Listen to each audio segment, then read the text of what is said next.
Good morning to all of you. Today I will teach you the next topic that is escape speed. देखिए आज आपको मैं next topic teach करने जा रहा हूँ एस्केप स्पीड। तो सबसे पहले आपको पता होनी चाहिए एस्केप स्पीड क्या होती है। देखिए ये मिनिमम स्पीड रिक्वायर्ड होती है किसी भी बॉडी को प्रोजेक्ट करने के लिए जो कि वर्टिकली अपवर्ड जाती है ताकि वो अर्थ सरफेस पे वापस ना आए। मतलब आप किसी भी चीज़ को थ्रो करेंगे, आप किसी भी चीज़ को थ्रो करेंगे स्पेस में, जब किसी चीज़ को आप स्पेस में थ्रो करेंगे वो अर्थ सरफेस पे वापस नहीं आएगी। जो मिनिमम स्पीड आप उसको देंगे ताकि वो अर्थ सरफेस पे वापस ना आए उसको क्या बोलेंगे? Escape speed. ठीक है, आगे ये बोला गया a body thrown with escape speed goes out of the gravitational pull of the earth. The gravitational pull of the earth becomes zero at infinity. जो आपके पास ग्रेविटेशन पुल होती है अर्थ की वो इन्फिनिटी पे क्या हो जाती है? जीरो हो जाती है। अभी देखिए हम एक एक्सप्रेशन ड्राइव करेंगे एस्केप स्पीड के लिए। देखिए यदि आप इस डायग्राम को देखें तो इस डायग्राम में आपको दिखाई दे रहा है कि आपके पास एक ऑब्जेक्ट है। जो ऑब्जेक्ट है वो इन्फिनिटी पे है और जो आपके पास इसका रेडियस है वो कैपिटल आर है और यहाँ से लेकर यहाँ तक जो डिस्टेंस है वो स्मॉल आर है, यहाँ से यहाँ डिस्टेंस डी आर है। तो आपको पता है कि जो फोर्स होती है वो आपके पास किसके इक्वल होती है? मतलब दो बॉडी के बीच में जो फोर्स लगती है वो आपके पास होती है F is equal to G M M upon R square. ठीक है, ये एक्सप्रेशन कहाँ से आया? ये आपके पास आया न्यूटन्स के फर्स्ट लॉ के थ्रू। जो न्यूटन का फर्स्ट लॉ है इसमें ये बोला जाता है कि F is equal to capital G M M upon R square होता है। इसको आपने क्वेश्चन नंबर 1 मान लिया।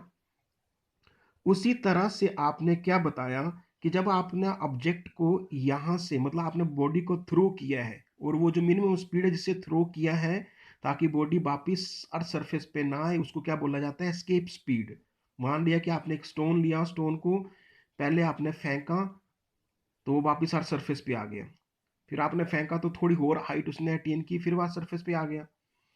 फिर एक सिचुएशन उसके पास ऐसी आ गई जैसे ये स्टोन था मेरे पास, इसको आपने थ्रो किया तो वो ये अर्थ थी तो वो अर्थ सरफेस पे वापस आ गया, फिर थ्रो किया तो अर्थ सरफेस वापस आ गया।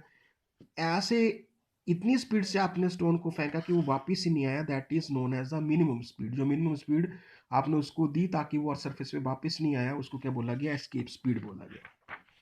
ठीक है, अब देखिए मैंने ये बताया कि जो आपके पास वर्क डन होता है, देखिए वर्क डन की बात की तो जो डी डब्ल्यू आप निकालते हैं वो आपके पास आता है एफ इंटू डी आर के बराबर। ठीक है, एफ इंटू डी आर के बराबर आता है। अभी देखिए यहाँ पे जो फोर्स और डिस्प्लेसमेंट है उन दोनों के बीच में जो एंगल आ रहा है वो आपके पास आ रहा है किसके इक्वल आ रहा है?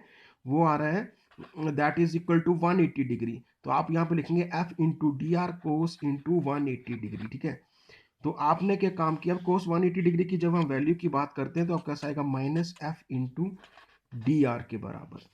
तो जो आपके पास डी डब्ल्यू आपके पास आएगा वो आएगा minus F into D are के बराबर आएगा। ठीक है, फिर आपने यहाँ पे डी डब्ल्यू आपने ऐसे लिखा, फिर आपने क्या काम कर दिया? डी डब्ल्यू आपने ऐसे लिखा, फिर आपने फोर्स की वैल्यू पुट कर दी और फोर्स की वैल्यू आपके पास आ गई minus capital G capital M small M upon R square into D R. अभी आपने क्या काम किया? इस डी डब्ल्यू से आपने निकालना है डब्ल्यू।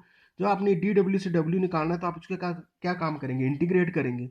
जब आप इसको इंटीग्रेट करेंगे तो आपका आएगा डब्ल्यू और ये आपके पास आएगा डी डब्ल्यू और ये आपके पास आएगा minus capital G capital M small M upon R का स्क्वायर और साथ में आपके पास आएगा डी आर। क्लियर होगी बात ये? अभी आपने क्या काम किया? ये आपके पास डी डब्ल्यू सी डब्ल्यू आपके पास बाहर आ गया, फिर आपने यहां से minus G capital capital M बाहर आ गया। ठीक है, स्मॉल एम बाहर आ गया, फिर आपके पास वैल्यू आ गई आर, फिर आपके पास वैल्यू आ गई इन्फिनिटी और यहां पे आपके पास वैल्यू आ गई 1 अपॉन आर का स्क्वायर इंटू डी आर। ठीक है, फिर आपने क्या काम किया? Minus capital G capital M small M, आपने इसको एक्सपेंड किया, ये इसकी पावर ऊपर चली गई तो यह -2 + 1 यह आएगा -1 अपॉन -1 और ये आपके पास आया आर और ये आपके पास आ गया इन्फिनिटी। क्लियर होगी बात? ये देख लो यहाँ पे कौन सा रूल अप्लाई किया है। यहाँ पे मैंने फार्मूला लगाया है x rest over n into d x, और जो फार्मूला होता है वो होता है x n plus one upon n plus one. Plus c. ठीक है, ये फार्मूला आपके पास होता है। तो ये फार्मूला आपने इंप्लीमेंट किया और आप यहाँ तक आपके पास ये वैल्यू आ गई। चलिए देखिए, जब आपने इसको कैलकुलेट कर लिया तो आपके पास जो वैल्यू आई थी वो किसके बराबर आई थी, मैंने बताया अभी, वो आई आपके पास G capital M small M upon में आपके पास कितना आ गया 1/r। लोअर वैल्यू इसकी होगी कैपिटल आर, अपर वैल्यू होगी इन्फिनिटी। तो आपने क्या काम कर दिया, आपने लिखा G capital M small m, upper limit put कर दी तो 1/इन्फिनिटी माइनस लोअर लिमिट पुट कर दी तो 1/r। तो आपके पास डब्ल्यू आपके पास आएगा, ये आपने इधर लिख दिया तो आपके पास आए minus capital G capital M small M upon R. तो ये आपके पास वैल्यू किसकी आ गई, डब्ल्यू की, वर्क डन की। आपको पता है कि 1/इन्फिनिटी किसके बराबर होता है, 0 के। अभी आपने एक चीज ये ध्यान रखनी है कि जो आपके पास वर्क डन इसके बराबर होता है तो आपके पास ये वर्क डन आपको क्या देगा, ये आपको देगा एनर्जी। और वो एनर्जी आपके पास किसके बराबर होगी, यू के, और यू आपके पास आएगी minus capital G capital M small M upon में आपके पास आएगा आर। ठीक है जी, तो ये आपके पास क्या आ गई, थर्ड इक्वेशन। अभी देखिए ये जो थर्ड इक्वेशन आई है, लेकिन आपको पता है कि जब आपने किसी बॉडी को ऊपर थ्रो किया है तो वो किसी स्पीड के साथ मूव करेगी, और वो जो स्पीड आपने मान ली वो आपने उसकी एस्केप स्पीड मान ली। तो एस्केप स्पीड का मतलब किनेटिक एनर्जी है ना आपके पास। तो किनेटिक एनर्जी आपके पास किसके बराबर होती है, वो होती है half M into B E का स्क्वायर। ये आपके पास फोर्थ इक्वेशन आ गई। इन दोनों को आपने इक्वेट किया तो आपका पास आएगा half M B square E upon आपके पास आएगा मैग्नीट्यूड की, यहाँ पे मैग्नीट्यूड लिया मैंने पोटेंशियल एनर्जी का, क्योंकि किनेटिक एनर्जी और पोटेंशियल एनर्जी आपस में बराबर होती हैं। तो यहाँ पे मैंने मैग्नीट्यूड लिया तो आपके पास आ गया G M M upon R. और यदि आप यहाँ पे देखें तो आपके पास ये आ गया, एम से एम चला गया, और आपने जब इसको यहाँ पे शिफ्ट कर दिया तो वी ई आपके पास किसके बराबर आ गया, ये आपके पास आ गया 2 into G M upon R. ठीक है जी, ये आपके पास वैल्यू आ गई, और इसकी पावर जो थी वो यहाँ पे था स्क्वायर। तो अगले केस में क्या किया आपने, जब वी ई लिखा तो आपके पास ये आ गया 2 into G into M upon R की पावर में आ गया, पावर आ गई 1/2। बट आपको पता है, सिंस आपको क्या पता है, सिंस आपको पता है कि G M upon R square is equal to G के बराबर हो गया। तो इसका मतलब आप क्रॉस मल्टीप्लाई करेंगे तो जी एम आपके पास आएगा जी इंटू आर स्क्वायर, इसकी जगह पे ये वैल्यू पुट करेंगे तो वी ई आपके पास आएगा 2 इंटू जी आर का स्क्वायर अपॉन आर, एक आर से आर चला गया, और पैरेलली इसकी आ गई 1/2। तो ये सॉल्व किया आपने तो आपके पास ये आएगा बी ई, और ये आएगा √2 इंटू जी आर, और ये आपके पास एक्सप्रेशन आ गया। आप देख लीजिए ध्यान से, यह भी आपके पास बात आ रही है कि आपके पास W आ गया minus G M M upon R, ये 1/इन्फिनिटी 0 हो गया। फिर मैंने ये बोला कि वर्क डन जो वो आपको पोटेंशियल एनर्जी देता है, देखो वर्क डन या तो किनेटिक एनर्जी देगा या तो पोटेंशियल एनर्जी देगा। यहाँ पे बॉडी जो है वो रेस्ट में है, तो आपके पास क्या दे दी इसने, इसने पोटेंशियल एनर्जी दी, जो कि U आपके पास आ गया G M M upon R. अभी मैंने ये बोला कि जो बॉडी मूव कर रही है इसके पास एस्केप स्पीड है, और जब एस्केप स्पीड है तो आपके पास उसके पास किनेटिक एनर्जी है, वो किनेटिक एनर्जी आती है हाफ एम बी स्क्वायर। फिर ये किनेटिक एनर्जी ये पोटेंशियल एनर्जी दोनों को आपने इक्वेट कर दिया, इक्वेट करने के बाद आपके पास आए बी ई, और बी ई आपके पास आ गया 2 जी एम अपॉन आर की पावर 1/2। बट आपको पता है कि जो आपके पास एक्सीलरेशन ड्यू टू ग्रेविटी होती है वो G M upon R square is equal to G होती है। फिर आपने इसको मल्टीप्लाई कर दिया तो G M is equal to G R square हो जाता है। फिर आपने जहाँ पे जी एम लिखा है वहाँ पे जी आर स्क्वायर लिख देंगे, बाकी कैंसिल आउट करेंगे तो आपके पास बी ई आएगा √2 जी आर के बराबर। अभी आपने क्या काम किया, आपने यहाँ पे कैपिटल आर की वैल्यू पुट कर दी, और कैपिटल आर की वैल्यू आपके पास आ गई 6400 किलोमीटर। ये रेडियस ऑफ अर्थ होता है, जिसको आपने लिखा 6.4 × 10⁶ मीटर, और एक्सीलरेशन ड्यू टू ग्रेविटी की वैल्यू लिखी 9.8 मीटर पर सेकंड स्क्वायर। बीई आपके पास आ गया 2, आपने ये वैल्यू पुट कर दी, जी की वैल्यू आपने पुट कर दी 9.8, कैपिटल आर की वैल्यू आपने पुट कर दी 6.4 × 10⁶, सारे को मल्टीप्लाई किया तो आपके पास ये वैल्यू आ गई 11.2 10⁻³ मीटर पर सेकेंड। और ये वैल्यू आपके पास आ गई 11.2 किलोमीटर पर सेकेंड। तो ये वैल्यू किसकी आ गई? एस्केप स्पीड की आ गई, ठीक है। इसी तरह से एस्केप स्पीड आप फाइंड आउट करेंगे मून की।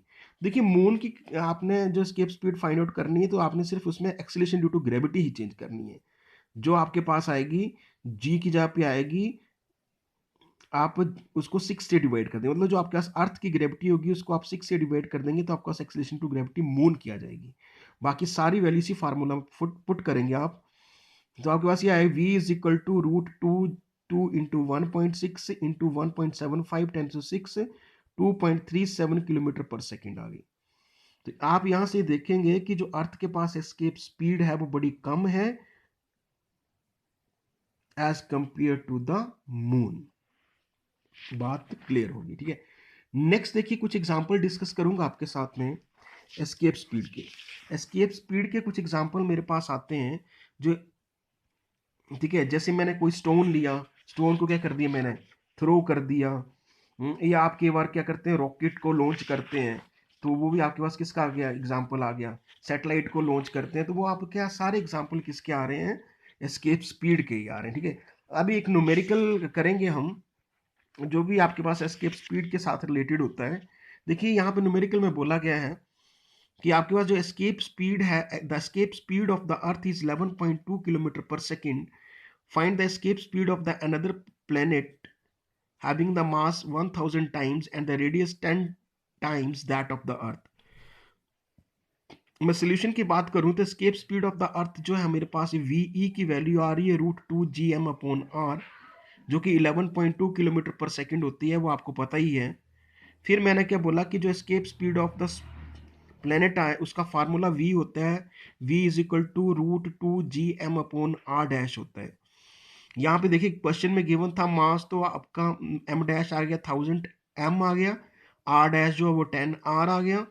फिर आपने ये सारी वैल्यू पुट कर दी तो v आपके पास हो गया √2 इंटू, इसकी जगह पे आपने वैल्यू पुट कर दी मास की, और यहाँ पे फिर आपने क्या काम कर दिया, इस सारे को सॉल्व किया तो आपके पास ये आ गया, यहाँ पे ये g लिखा हुआ है, ठीक है, और यहाँ पे साथ में m है, तो आपके पास आ गया 10 इंटू √2 gm/r, और ये वैल्यू आपके पास आ गई 10 इंटू वी की वैल्यू आपको पता है कितनी होती है 11.2, सारे को सॉल्व किया तो 112 किलोमीटर पर सेकेंड आ गया।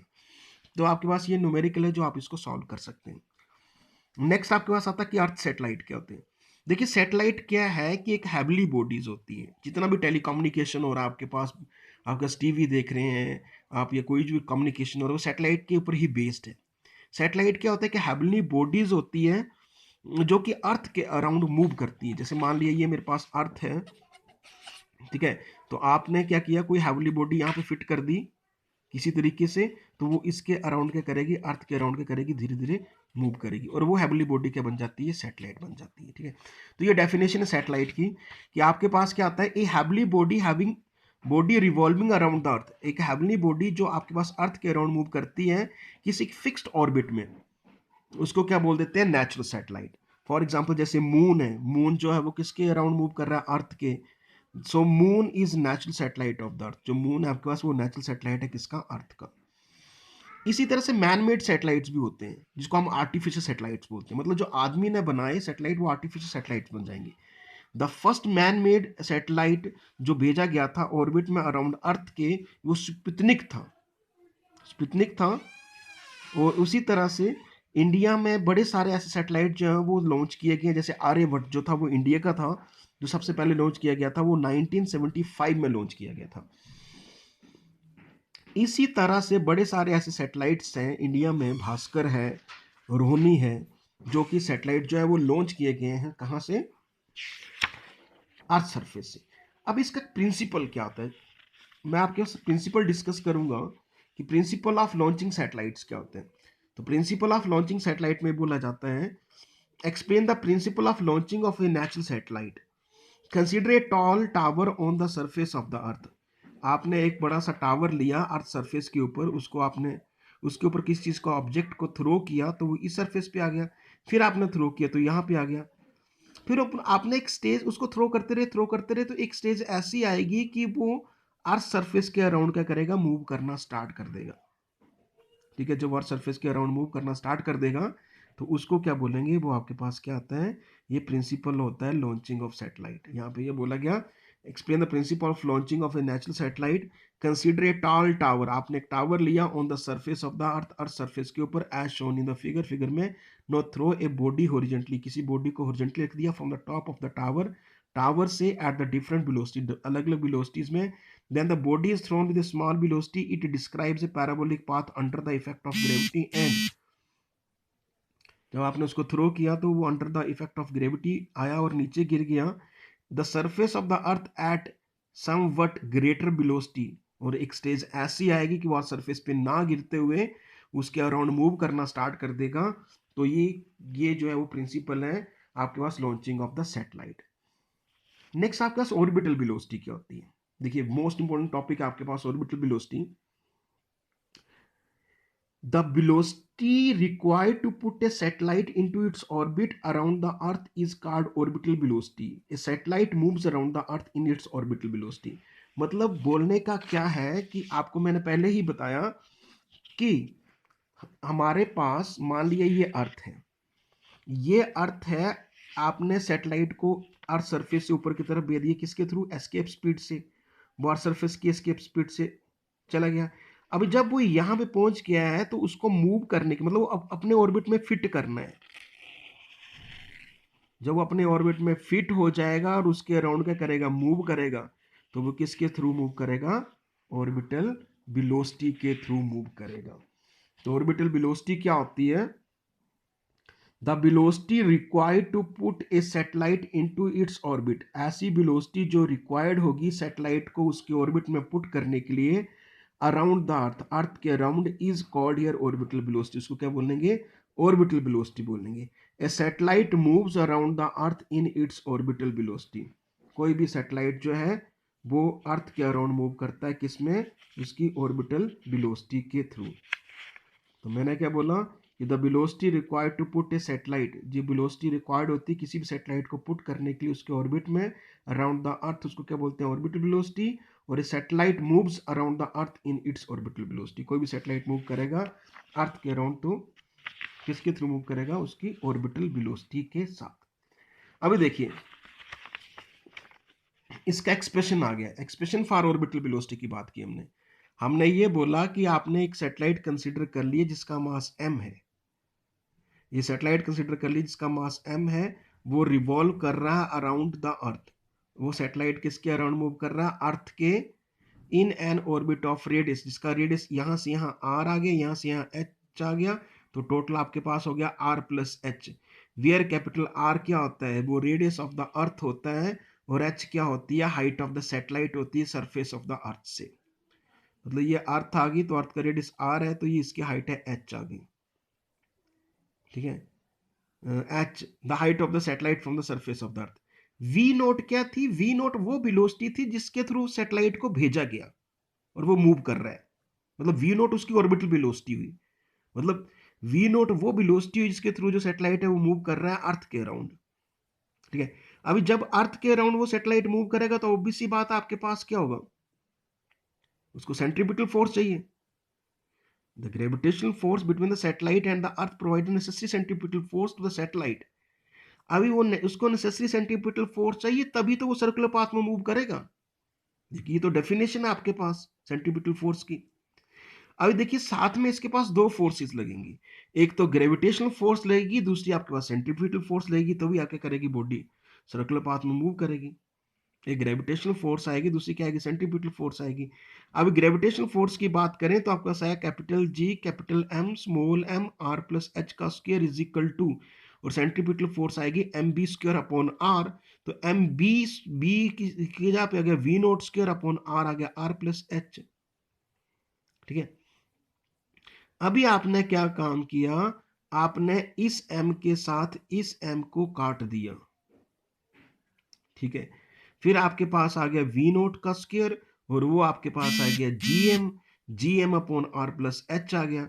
फिर आपने इसकी पावर जो 2 थी उसको रूट की फॉर्म में लिख दिया, तो यहाँ पे 1/2 आ गया। फिर आपको पता है कि स्मॉल जी जो होता है वो G M upon R square होता है।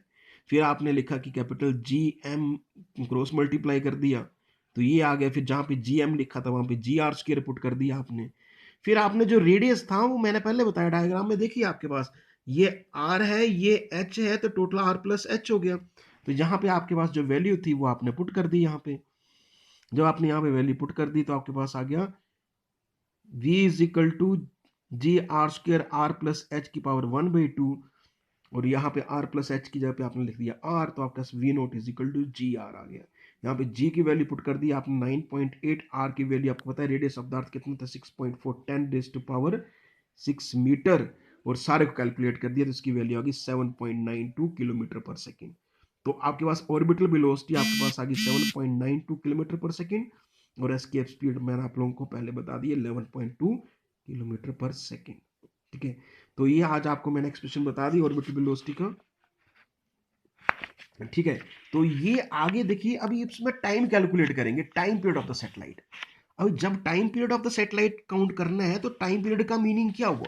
टाइम पीरियड का मीनिंग हुआ कि मान लिया ये आपके पास अर्थ है, ये आपके पास सैटेलाइट मूव कर रहा है, तो सैटेलाइट यहां से मूव करना स्टार्ट कर दिया, यहां से मूव करता करता करता करता यहां पे पहुंच गया। जितना उसने टाइम लिया है सैटेलाइट को यहां से मूव करते हुए यहां पे पहुंचने के लिए, उसको क्या बोला गया? Time period of the satellite, ये बोला गया। देखिए यहां पे क्या बोला गया? The time taken by satellite to complete one orbit around the earth is called your time period of the satellite. जो टाइम लिया जाता है सैटेलाइट को एक रोटेशन की करने के लिए, उसको क्या बोल देते हैं? Time period of the satellite बोलते हैं। अभी टाइम पीरियड मैंने ये बोला कि कैपिटल टी किसके बराबर होता है? Circumference of the orbit upon the orbital velocity. तो कैपिटल टी आपने लिखा 2 pi R plus H upon V naught, but V naught किसके बराबर आता है? वी नोट आपके पास आता है G R square upon R plus H की पावर 1/2, और कैपिटल टी होता है 2 pi into R plus H, और यहाँ पे होता है G R square upon R plus H की पावर 1/2, और तो सारे कैलकुलेट करेंगे तो टी आपके पास आएगा 2 pi upon R into R plus H की पावर 3 अपॉन जी की पावर 1/2। तो ये आपके पास आ गया time period of the satellite.